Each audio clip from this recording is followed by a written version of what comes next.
Hey, what's up, guys? It's me, the J-Man, and I'm back here today with a 3-in-1 custom update video. Instead of doing a customization or an update for each one of these figures individually, I figured why not do all three in one? These two were very minor, but this one was major. Let's start off with Bray Wyatt. This is still the Ringside Collectibles exclusive Bray Wyatt. And in that video, I added this red sweater and the Fiend gloves. So I got the pants from an Elite 31 Rock figure and put it over the gray looking sweatpants that were molded on. Now, it doesn't really do much to hide it, but for some reason, I think this looks a lot better. Especially since at the time, he was wearing black pants, not gray sweatpants. So I think overall, this slight modification makes the Ringside Collectibles exclusive Bray Wyatt figure even better. Next up is the Ringside Collectibles exclusive Ultimate Edition Charlotte Flair. Now for this figure, I didn't do anything to the extent like this Bray or even this Sasha figure right here.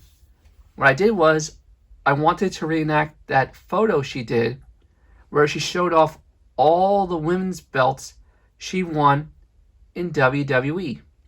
In the photo, she was holding in that hand SmackDown, in that hand Raw, and on these little podiums the NXT Women's Championship, the old edition, and the Divas title. So now the look is complete. And only this figure right here has the articulation to hold those belts in that way. You can't get that posability from a regular Elite, definitely not a basic. And this is how Charlotte will be displayed on my shelf. But speaking of the WrestleMania 35 Elite Sasha Banks, that brings me to this figure. The head actually came from the new Basic Series 112 Sasha Banks. I did a head swap. Here's the original head that was on this figure, and this head was on this figure. I love the new Basic head a lot more than the old Elite one.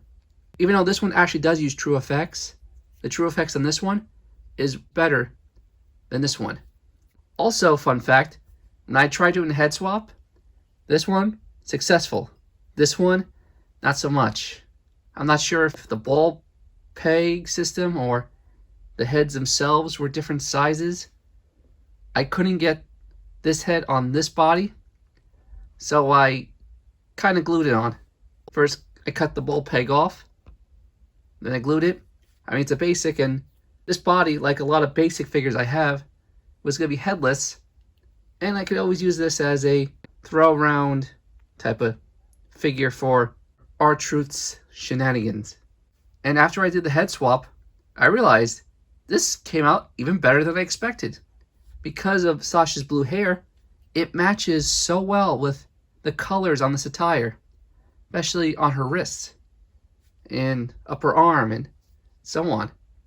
This was the attire she wore at WrestleMania 32, if I'm not mistaken, as a tribute to Eddie Guerrero.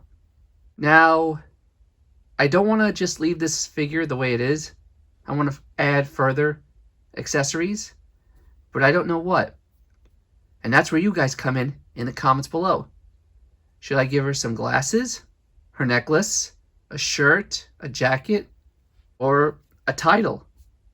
And yes, I do know that they just released the pre-orders for the new Sasha Banks Elite figure, which I think is part of Elite 83. I do plan on getting that, but it won't have this attire. But that is it for my custom updates of these three figures: Bray Wyatt, Charlotte Flair, and Sasha Banks. Tell me, What do you guys think?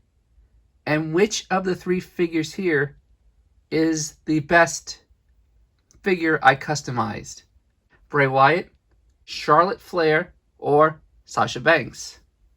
Let me know in the comments below. But until the next figure I review, customize, or whatever, I will see you soon. And yowie wowie, woo! It's boss time.